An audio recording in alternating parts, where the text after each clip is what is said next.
Strategic alignment is often one of the most overused phrases in management, or at least one of the most misunderstood.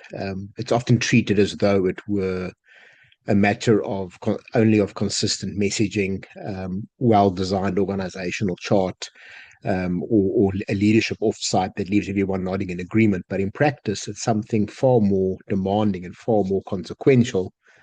Strategic alignment is the degree to which the core elements of an enterprise really reinforce one another rather than working against one another. And it's what turns ambition into this coordinated action. And it allows an organization not simply to move, but then to move with coherence. And this matters because most organizations don't fail for lack of activity, but they fail because they are active in too many directions at once. And so we see them pursuing growth without clarity on what kind of growth matters. They announce strategic priorities that are not matched by capability, by culture, by incentives, or operating discipline. They ask for agility while preserving structures and systems designed for control and delay. And the result is not just inefficiency, but it's drift. And at its core, strategic alignment begins with purpose, not purpose as a slogan, but purpose as a serious statement of why the enterprise exists and what it's ultimately trying to contribute. And when the purpose is clear, it gives the shape to decision making and helps leaders and teams distinguish between what is merely attractive to what is truly relevant. And without this anchor, strategy becomes vulnerable to fashion, to short-termism, and fragmentation. But of course, purpose is not enough. The next step is strategy in the true sense of the word. So making choices about where we play, how we win, and what trade-offs are required. And this is where many organizations become uncomfortable. Strategy sounds very appealing when discussed in terms of broad terms, but real strategy excludes as much as it includes. It forces organization to decide what it will and not do, where it will not invest, which tensions it's prepared to hold. And alignment becomes impossible without these choices because the rest of the enterprise has nothing firm to align around. And once your strategy is clear, really the hard work begins. The organization must ask where it has or can build the capabilities required to deliver that strategy. And this is really where strategic aspiration often meets operational reality.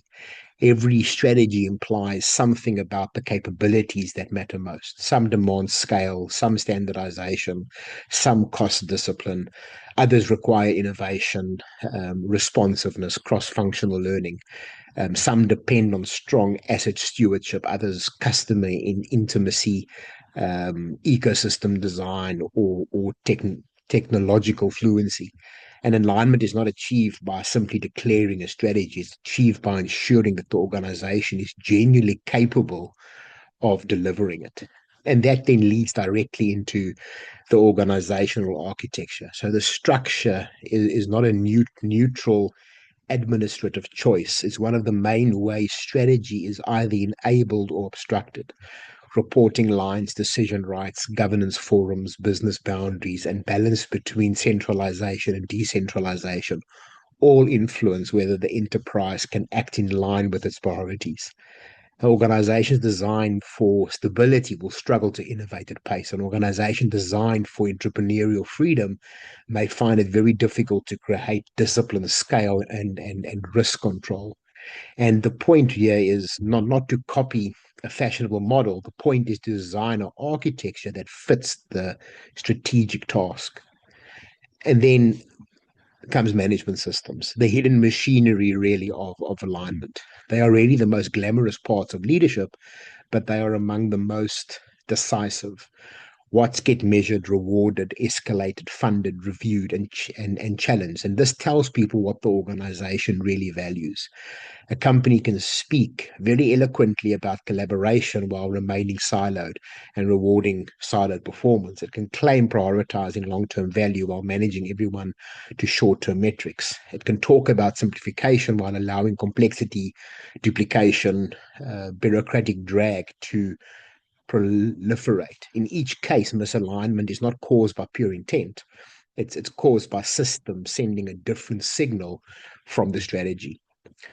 Now, of course, culture sits across all of this. It's not separate from alignment. It's one of the most powerful expressions, and culture shapes how people interpret these priorities, how they spend and respond to tension, whether they speak up, whether they simplify, whether they work across boundaries, whether they take collective responsibility for outcomes. And in that sense, culture is not just an atmosphere of the enterprise, but it's really part of the operating logic. And this is why the strongest cultures are not those with the most appealing value statement, but those where the value statements are translated into strategic priorities. I think one of the most important things around strategic alignment is that it's not theoretical. It becomes most visible in the moments of change, of transition, of growth, of disruption, of refounding. So when organizations face volatility, rising complexity, geopolitical uncertainty, technology change, or shifting customer expectation, misalignment becomes more costly and more exposed. And growth can mask pure alignment for a while, but so can strong markets. But pressure reveals when the enterprise is pulling against itself. So for leaders, has profound implications. Leadership is not simply about setting direction or energizing people. It's about designing and maintaining alignment across the enterprise. It requires the ability to see the organization as a system rather than a set of separate functions or issues. And it relates to leaders asking hard questions. Is our purpose genuinely understood or simply repeated? Does our strategy reflect real choices, or is it simply a collection of ambitions?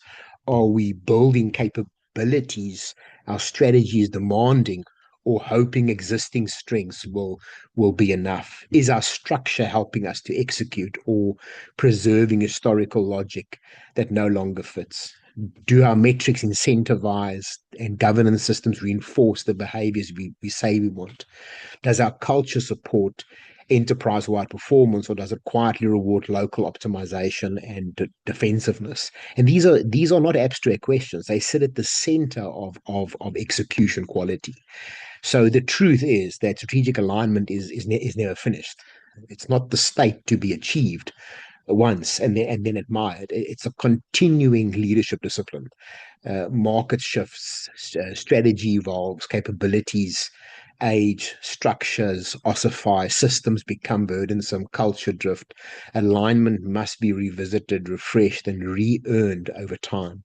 And this is why strategic alignment remains such a powerful idea. So it forces leaders to think beyond isolated improvement. It asks them to consider fit, coherent, and reinforcement across the whole enterprise. It reminds us that performance is really the result of one brilliant move, but more often it comes from a cumulative effect of many elements working together in service of a common direction. And in the end, strategic alignment is what allows organizations to act with integrity in the deeper sense of the word, moral, um, not moral integrity alone, although that does matter, but structural integrity, the conditions in what purpose, strategy, capabilities, architecture, systems, culture, and leadership all hold together. And in a word where complexity is in a world where complexity is rising faster than clarity, that may be one of the most important sources of advantage an enterprise can build is strategic alignment. Thanks again for listening, and looking forward to sharing some further thoughts with you.